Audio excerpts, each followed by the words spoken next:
Hello everyone. तो finally आज हम बात करने वाले हैं लाल किसके बारे में। हम बात करने वाले हैं इकोनॉमिक्स को पढ़ने के बेस्ट वे के बारे में। बेस्ट वे कौन सा है जो इकोनॉमिक्स को पढ़ने में आपकी हेल्प करेगा। तो उससे पहले दो बातें मैं आपसे करने वाला हूं। पहली बात बेटा, क्या आप लोग जानते हैं कि इकोनॉमिक्स के अंदर जो भी कुछ लिखा हुआ है उसके पीछे रीजन है। मतलब कहने का मतलब, आप जब भी कुछ पढ़ोगे, चाहे थ्योरी का पार्ट पढ़ रहे हो, अलजेब्रिक पार्ट पढ़ रहे हो, ग्राफिकल पार्ट कर रहे हो या न्यूमेरिकल कर रहे हो, हमेशा वहां पर रीजंस दिए गए हैं।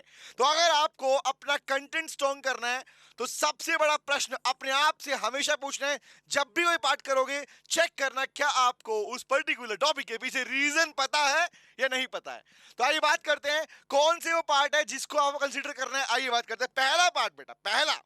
तो इकोनॉमिक्स को मैं चार पार्ट में कैटेगराइज करता हूं और एक्चुअली चार पार्ट में होता भी है ये। पहला पार्ट है थ्योरेटिकल पार्ट, दूसरा है ग्राफिकल पार्ट, तीसरा है अलजेब्रिक पार्ट और फोर्थ इज न्यूमेरिकल। इन चारों पार्ट से एडिशनल पार्ट आपको कभी इकोनॉमिक्स में मिलेगा ही नहीं। मतलब कहने का मतलब सर सारा ये एग्जैक्टली सारा ये, जब तक इकोनॉमिक्स रहेगा तब तक ये चार पार्ट रहने वाले हैं। तो पहला पार्ट है थ्योरी का पार्ट। थ्योरी पार्ट में क्या होता है बताता हूं, सुनो ध्यान से, और कैसे इसे प्रिपेयर किया जाता है। तो पहला पार्ट मेरे लाल कौन सा है? थ्योरी वाले पार्ट के अंदर। थ्योरी का मतलब यहां पर क्या है? नॉर्मली अक्सर बच्चे बोलते हैं यार हम थ्योरी पढ़ रहे हैं, थ्योरी पढ़ रहे हैं। थ्योरी का मतलब यहां पर क्या है? सुनो, इकोनॉमिस्ट ने जो अपनी रिसर्च की है, इकोनॉमिस्ट ने जो अपनी रिसर्च की है, उन रिसर्च को उन्होंने फाइनली पब्लिश किया और वो पब्लिश करने के बाद आपको बन गई आपके लिए थ्योरी। इसका मतलब जो रिसर्च हुई है उनके पीछे रीजंस तो रहे होंगे। इसीलिए जब भी आप कोई टॉपिक पढ़ते हो वहां पे अजम्पशंस आती हैं, देखते हो ना। और नॉर्मली पूछते हो मैडम मैडम मैडम सर ये अजम्पशन कहां से आई, तो आप क्या बोलते हो? क्या बोलते हैं बेटा? अजम्पशन याद रखनी पड़ती है। Answer is no. उन अजम्पशंस के पीछे भी रीजन गाइस होता है।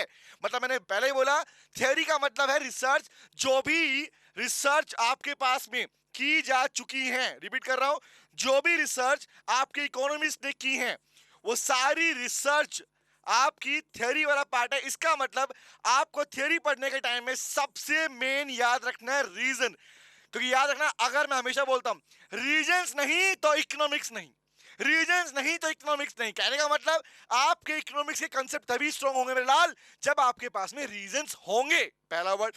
दूसरा वर्ड हमारे पास में है ग्राफिकल। क्या आप लोग जानते हैं अक्सर ये गलती बच्चे इकोनॉमिक्स को पढ़ते समय करेंगे और करते हैं? कौन सी गलती? सुन लो।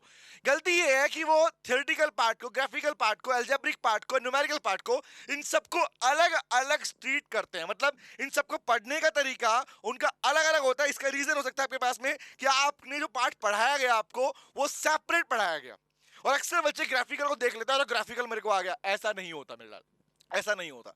याद रखना, इकोनॉमिक्स के अंदर हर एक चीज आपस में इंटरकनेक्टेड है। और ये बात मैं प्रूव करूंगा अपनी क्लासेस के अंदर, जो आप लोग पढ़ चुके हैं पहले भी और आगे जो पढ़ाने वाला हूं, क्लास लेने वाला हूं, उनमें आपको ये बात प्रूव भी हो जाएगी कि each and everything is connected with each other. तो पहला पार्ट है थ्योरी का पार्ट। थ्योरी के पार्ट से कनेक्ट होता है ग्राफिकल पार्ट।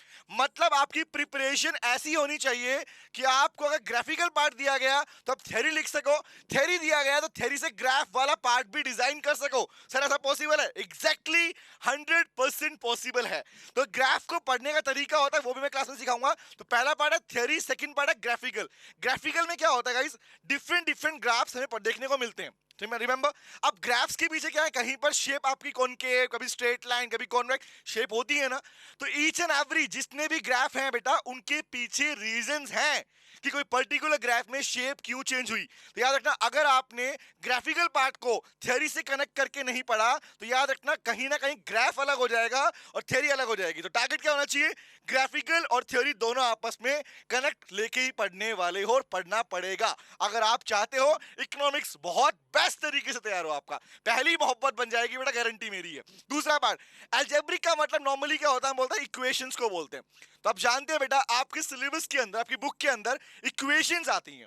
अब अक्सर बच्चे बोलते हैं कि उस इक्वेशन को हम कर लें या हम स्किप कर दें। मैक्सिमम टाइम में बच्चे इक्वेशंस को स्किप कर जाते हैं। वही इक्वेशन जिन्हें फॉर्मूलाज कहते हो बेटे, उन इक्वेशन के अंदर भी कंटेंट होता है। मतलब अगर मैं बताना चाहूं, अगर आपने कहीं प्लस साइन भी लगाया है, आपने कहीं माइनस साइन भी लगाया है, तो always remember that sign is having a reason. Sir example देकर बताओ। लेट्स सपोज आप जो अपने पास में एक टॉपिक आता है ईडी वाला, याद है? इलास्टिक डिमांड वाला, तो वहां पर जब न्यूमेरिकल फॉर्मूला लिखते ना, equal to minus change in Q upon change in P into P by Q. I am just giving an idea of that, ताकि तुम्हें आइडिया मिल जाए। तो यहाँ पर नॉर्मली जो ये माइनस सिंबल लगाते हैं, माइनस का मतलब क्या होता है? इस माइनस का मतलब बेटा होता है नेगेटिव रिलेशनशिप। इकोनॉमिक्स के अंदर अलजेब्रिक जो साइंस यूज होते हैं, प्लस माइनस के सिंबल जो यूज होते हैं, उनका रीजन यही होता है कि वो बताते हैं आपको रिलेशनशिप के बारे में। तो कहने का मतलब अगर आप लोग अपने पास में अपना अलजेब्रिक पार्ट कर रहे हैं तो ये जरूर याद रखें बेटे, जरूर याद रखें कि actually each and everything is having a reason behind it. ये फॉर्मूला कहां से बना, इसका डेरिवेशन कहां से हुआ, कहां से शुरुआत हुआ, एग्जाम में क्वेश्चन आया तो मैं कैसे याद रखूं, ये सारी की सारी बातें आपको विद रीजंस याद रखनी होंगी अगर क्लास पढ़ रहे हैं। और अगर रीजन क्लैरिफाई नहीं है बेटा, और बार बार बोल रहा हूं, अगर आपको ये नहीं पता क्यों ये लाइन क्यों बनी है, ये साइन क्यों लगा, ये थ्योरी के पार्ट में बोला क्यों गया, तो याद रखना इकोनॉमिक्स से बुक बन के रह जाएगी, वो मोहब्बत नहीं बन पाएगी। और मोहब्बत बनाने का काम मैं करूंगा आपके साथ में। लास्ट आया तो पहला थ्योरेटिकल, ग्राफिकल और अलजेब्रिक। उसके बाद में आपके इकोनॉमिक्स के अंदर मैक्सिमम पोर्शन को क्या मिलता है, आपको मिलता है न्यूमेरिकल पोर्शन। अक्सर वो चलता है और न्यूमेरिकल इकोनॉमिक्स में आते हैं तो न्यूमेरिकल भी कब सॉल्व होंगे? अब मैं गारंटी देता हूं बेटा, न्यूमेरिकल पोर्शन अगर आपने थ्योरी का रिलेशन ग्राफिकल के साथ में, ग्राफिकल और अलजेब्रिक इन तीनों का रिलेशन बिल्टअप करना सीख लिया, गारंटी है किसी भी सिंगल न्यूमेरिकल के अंदर आप कभी ये दिक्कत नहीं आएगी कि मेरा आंसर गलत हो सकता है। कभी आपका आंसर गलत हो ही नहीं सकता। कोई भी चैप्टर हो वहां पर आपका आंसर हमेशा एक्यूरेट रहेगा, गारंटी के साथ। और मजा आया करने में, कब आएगा सुन लो। न्यूमेरिकल पोर्शन का फंडामेंटल बेस होता है अलजेब्रिक। अगर आपने अलजेब्रिक को जान लिया, क्योंकि अलजेब्रिक के पीछे रीजन क्या है, थ्योरी, तो अलजेब्रिक अगर जान लिया तो न्यूमेरिकल पोर्शन आपके फिंगर टिप्स पे आप लोग कर सकते हो। मतलब सर, मतलब न्यूमेरिकल पोर्शन आंसर निकल पाएगा? एग्जैक्टली न्यूमेरिकल के आंसर आपको इकोनॉमिक्स में फिंगर टिप्स पे भी आ सकते हैं। लेकिन हमें तो न्यूमेरिकल करवाए जाते हैं बुक के ऊपर। नो बेटा, उनकी रिक्वायरमेंट भी नहीं पड़ेगी, आप अपना क्वेश्चन देखते ही अपना आंसर निकालना सीख जाओगे। ये मेरी श्योरिटी है कि जो बच्चे पढ़ चुके होंगे प्रॉपर आइडिया हो चुका है बेटा कि कैसे हम अपने अलजेब्रिक को न्यूमेरिकल से कनेक्ट करते हैं और थ्योरी को अलजेब्रिक से कनेक्ट करते हैं। तो ये चारों पार्ट आपस में इंटर रिलेटेड हैं। अगर तो कॉमन फंडामेंटल क्या, अगर आप लोग पढ़ रहे हैं तो याद रखना इन चारों का कनेक्शन बना के पढ़ना। चारों कनेक्शन बिल्टअप में होते हैं तभी याद रखना आपकी इकोनॉमिक्स की बेस्ट प्रिपरेशन हो रही है। तो बेटा मिलते हैं अपने सेशंस के अंदर। अगर लाइक नहीं किया इस वीडियो को लाइक कर दो। मिलते हैं नेक्स्ट सेशन के अंदर और ऐसी बहुत सारी नई नई इंफॉर्मेशन, डिटेल इंफॉर्मेशन मैं लेके आने वाला हूं। अभी मैंने शॉर्ट में बताया आप लोगों को, फिर 1 बाय 1 जितने भी क्लासेस आएंगे आप लोगों के पास में, उन सब में मैं डिटेल डिस्कशन करने वाला हूं। और गारंटी है इकोनॉमिक्स को आपकी पहली मोहब्बत बना दूंगा आपके कॉमर्स सब्जेक्ट में। Thank you very much, you take care, bye guys, bye, take care, see you, take care. Hello बच्चों, कैसे हैं आप? मैं CA संतोष कुमार। मैंने और मेरी टीम ने डिसाइड किया कि जो क्वालिटी एजुकेशन मैं और मेरी टीम एक पर्टिकुलर एरिया में प्रोवाइड कर रहे हैं उसको पूरे देश में क्यों न फैलाया जाए at the reasonable cost under the brand name of COC education private limited. मेरे बच्चों, इस सक्सेस को हमने पाया, कॉमर्स के स्टूडेंट्स किसी भी कोर्स के हो वो पूरे ऑल ओवर इंडिया में बैठ के हमारे कोर्सेज से बेनिफिट ले रहे हैं या ले चुके हैं। हमें जो दूसरों से अलग करता है वो है हमारा डेली डाउट सेशन। हमारा जो एकेडमिक इंस्ट्रक्टर टीम है आपके कॉन्टिन्यूस आपके ग्रोथ पे वो नजर बनाए रखता है और आपको कॉन्टिन्यूस बेसिस पे मोटिवेट करना आपको स्टडी के लिए।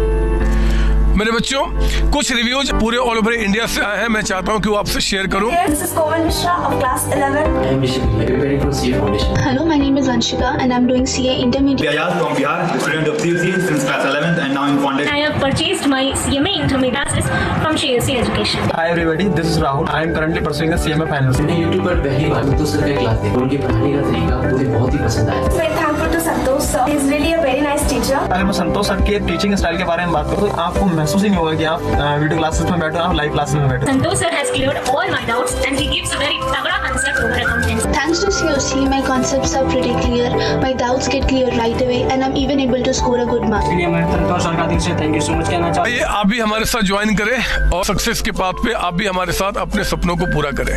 थैंक यू बच्चों।